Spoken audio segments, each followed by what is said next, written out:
In this video, I'm going to give you a few little tips that you can use to help get yourself through school and through exams while sort of upkeeping your mental health and dealing with the stress that those sort of things come with. Now, for a little story, a bit of a fictional one, if you take someone called John and they want to be a doctor when they're older, they are going through school and they're driven. They really want to do well in their subjects. But the problem is to do well in their subjects, they're not necessarily the most academically gifted. They're not the ones that get 9s and 8s or A stars without trying, and they can just sort of relax and do what they want. They have to actually put in a lot of effort to get the sort of grades that they want, and that is good. Putting in effort to get a lovely reward is like that's a great feeling. But the trouble is there is a level of effort where it actually becomes counterproductive to how well you're able to do. John, when he gets home from school, he stays in school late, likes to use some of the facilities and stuff that they have there. He does a couple of extracurricular things, some sports and stuff, just to help keep himself a little bit active, but like not like a lot, not an excessive amount of activity and stuff like that. But when he gets home, all he does is he'll just revise, he'll study, and he'll go continue at it. He'll get home from school at maybe 4 o'clock, 5 o'clock, and he'll study for 12 hours until 5 a.m. That's the sort of schedule that John is on. And then he'll sleep for 2 hours and wake up at 7 and repeat. He won't even eat that much. He'll maybe have lunch at school, but he won't have breakfast so that he can sort of sleep in for as long as he possibly can, because he's going to bed at 5. And that's going to mean that because he's like trying to study for as much as he can, he won't even have dinner a lot of the time. And that's really impacting him. He's becoming like quite emaciated and sort of malnourished and he's just not getting enough nutrients, and it's becoming a real big issue. But it's John's exams are coming up soon. He has to revise. He has to continue to revise for the exams that he's going to have tomorrow, he's going to have in a week's time, and it's all just sort of building up on him. His parents are trying to get him to do more revision, even though there's only so many hours in a day. All this sort of stress. He has friends as well that he's trying to sort of have a social life with. He has his own sort of internal passions and hobbies and things that are going on in his life that he cares about, that are not just to do with his future and becoming a doctor. Little hobbies and little nitty gritty things that just interest him a lot. But John has to put all of those aside because he really wants to like do this thing, but it's becoming really stressful for him. He's getting sleepless nights. He'll do all-nighters on the odd occasion. And that is not the sort of school life that I want you to have, because while that may seem like actually quite cool, you're putting in a lot of effort and you may get the good result. The trouble is that this is the whole counterproductive thing. When you do a certain amount of revision, it becomes counterproductive. And this is one of those cases. Getting more sleep is going to be so much better for your exams than doing the extra 2 hours of revision. Because having that lack of sleep, having that 2.5 hours of sleep or something that John is getting on a nightly basis during his exam period, that is not enough to sort of sustain his brain power. So he's going to get to the exam. He could even sleep in the exams. He's going to have done all that revision. And when it comes to maybe his math exam or his physics exam, he's going to just literally fall asleep because he's just so tired and burnt out. And everything that he's done just seems to go to waste. And the stress piles on from parents and from other people that are with him, and he wants to do other things as well, see friends and stuff. It's just all piling on and becoming too stressful. When you have these sort of sleepless nights, it gives way for chronic stress, anxiety, depression, and a lot of other health issues that come with a lack of sleep on their own to actually sort of take hold. And that's the mental side of things. There's physical deficits to having loss of sleep. You're going to probably gain weight as well. That's probably one of the biggest benchmarkers for are you being healthy or not. If you're like gaining weight, something's going wrong, even if you are keeping up with extracurricular activities and doing a bit of exercise and stuff like that. All this pressure is just piling on, and it's not like good. And this is the school life for a lot of people around the globe, and I make this video in a hope that it reaches them. But it's not like that for everyone. Some people are able to deal with that stress because they may have been raised in a certain way where sleep is considered priority to them compared to their studies. That means that if they sleep rather than do an extra 2 hours of study, they may actually get better results because their brain is going to be so much more refreshed. Their memory is going to be sharp. They're going to be alert, and they're going to be able to do better on that exam than someone like John, who's on 2.5 hours of sleep, lack of food, malnourished, because they just wanted to get in the studying, because to them and to their parents, the way that they've been raised is that studying is the most important thing. You got to study, study, study, study. There's 24 hours in a day, and like you try to get as many studying hours in as possible. Another story that I have to tell you that is a personal one about me is when I went into my English exam. Now, English is a subject that I've always hated because you have to write for a strenuous amount of time, and it's just really annoying. And I've always thought that English could be taught personally in a better way than what it currently is in the English education system specifically. But for English language, I decided to just kind of screw it. Not really screw it, but I went a bit more vivid and vulgar when I was doing my creative writing. If you're in the UK, for AQA, the question 5 for one of the papers is like some kind of article thing, and I did a lot of vivid descriptions and stuff of what this article was about. It was about like something about cars, and I used the argument of funding public transport, whatever, because public transport is so disgusting, and I did a bit of vulgar description and stuff, and I thought that I may have gone too vulgar and could potentially get disqualified, and there were 2 occasions just randomly between doing that exam and results day where I was genuinely like scared of, oh my god, am I going to get disqualified and I'm going to have to retake the exam in November or something, I might not get into the college I want to, and that's like not going to be good. There were only 2 occasions where I sort of had these thoughts before they were quickly quashed. And then when I got to my results day, clearly whoever marked the exam liked that vulgar description and I got a good grade. So it's just interesting how this sort of stuff works. I wasn't really stressing about the exams all that much, and I'm proud of myself for doing that. I prioritised my health and my sleep because I knew that that would be more beneficial for me than getting in the extra couple of hours of studying. So that's just how I personally see it. But for some people, like obviously I could sit here and say that good diet and getting good sleep will help you get better grades, but for some people, they know that, but it's their parents' expectations, or it's just like family expectations in general, or maybe some kind of subconscious traumatic expectation of themselves that they have to just study more because to them that's the only way that they can get better grades. Maybe it's a past experience, maybe they did sleep more but that wasn't actually working out, so now they're like staying up later to actually study more, which in the long term may be the least effective option, even though it may seem like it's going to work in the short term. But when you're sleep deprived for such an extended period of time, it's not going to work out well. And I don't want anyone that's watching this to end up just walking around looking like a zombie because they're so sleep deprived from studying too much. But yeah, I could sit here and say that, oh, good diet's important and all that sort of stuff, because yes, it is. And I think a lot of people who are in the self-improvement space understand that, but it is the pressure from peers that means that they just decide to forget that and they study more because that seems like the most logical option. More studying is going to mean more better grades, but that is not necessarily the case. It can be for some people, as I say, in the short term.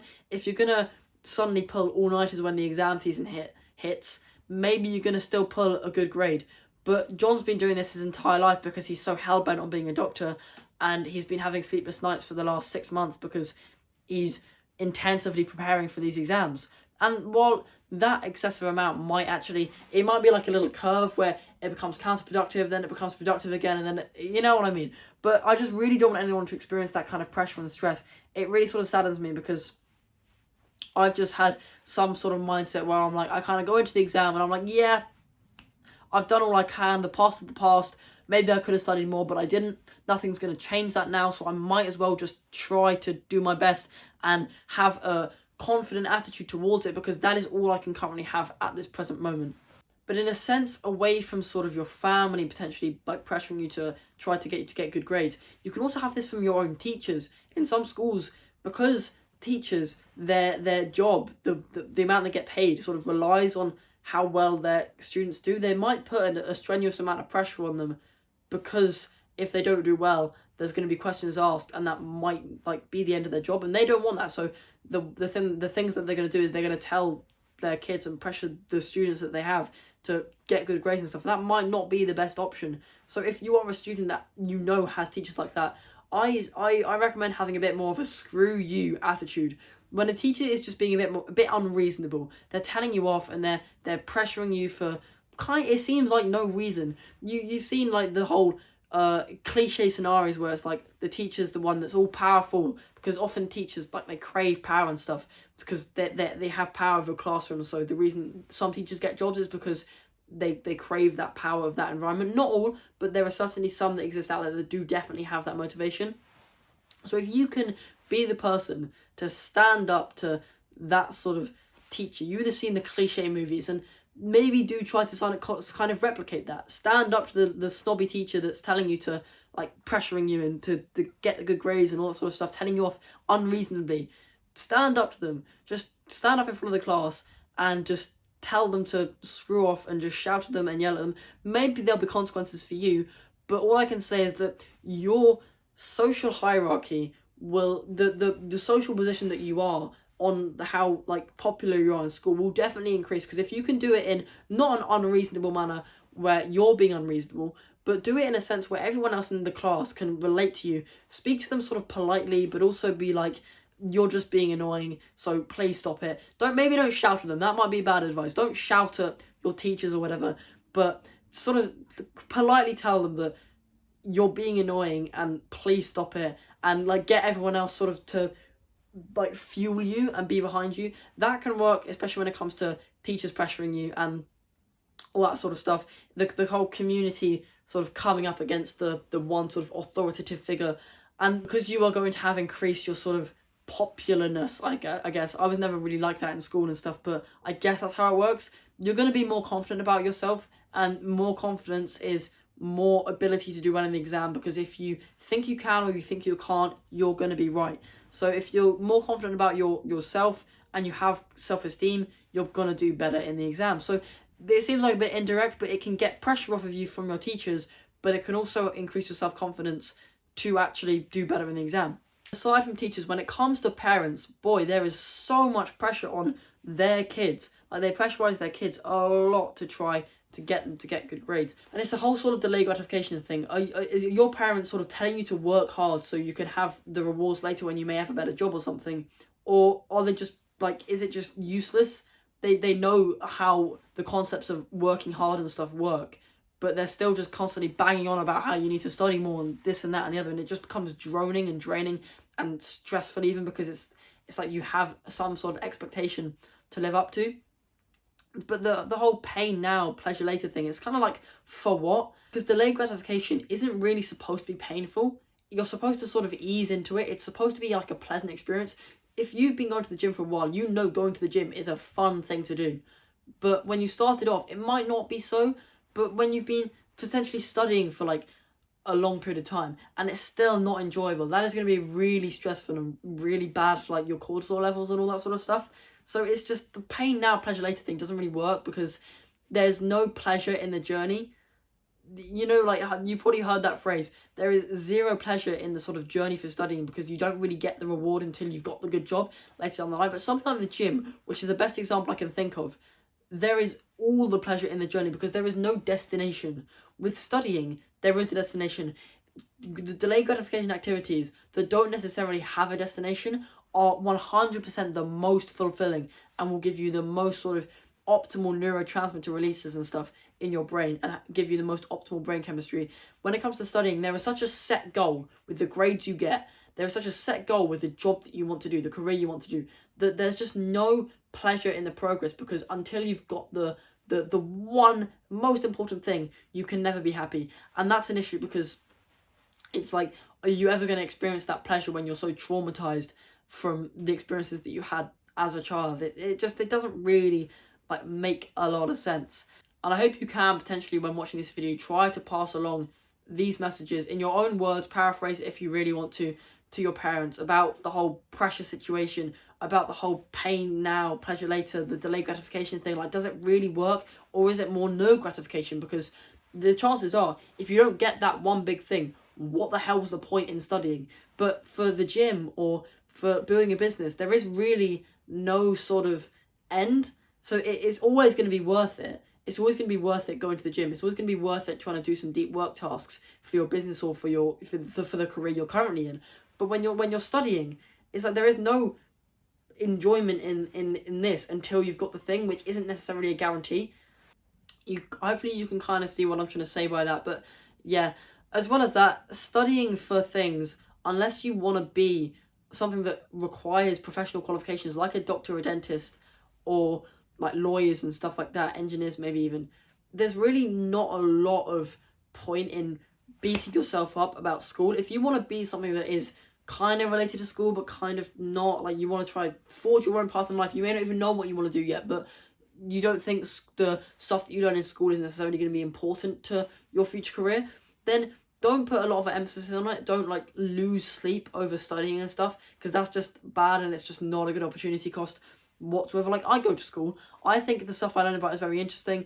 I like the teachers that I have because they teach the stuff that I want to learn in such a synthesized and well coordinated manner that if I wanted to self-learn it, it would be harder and less enjoyable for me to self-learn it. I mean, I could self-learn it and get just as good grades, but it would be a less enjoyable experience. So that's kind of the reason that I take the subjects that I do at school, because they are interesting and I love learning about them. But not all of the subjects that I take are going to be a part of my future careers. I mean, I take chemistry as an A-level, and that's definitely going to be part of my future sort of projection. But I take maths and economics as well. But they're just two very interesting subjects that sort of fuel my brain and I just find very interesting. So that's the reason that I take them. There is no sort of career motive to them. I just find it interesting. So I don't put a lot of pressure on myself to do well in the exams, because I don't care what grade I get. I really don't. It's because the actual stuff that I learn about is interesting. So it doesn't really matter what grade I get, because I've learnt it and I understand it. I understand the basic concepts, and that's what's enough for me. I'm not going to beat myself up over it if I don't get like a good enough grade or whatever. But chemistry, because I like it so much, I actually like study for it and stuff, and I kind of do that anyway in my spare time because I do enjoy it a lot. But yeah, that's about all I have to say. With that, I hope you can try to better your study habits and how much you prepare for exams to make it not so counterproductive. But with that, I recommend subscribing, because I like this community of young tribal people who are willing to improve themselves. So much more than we already have, and good luck.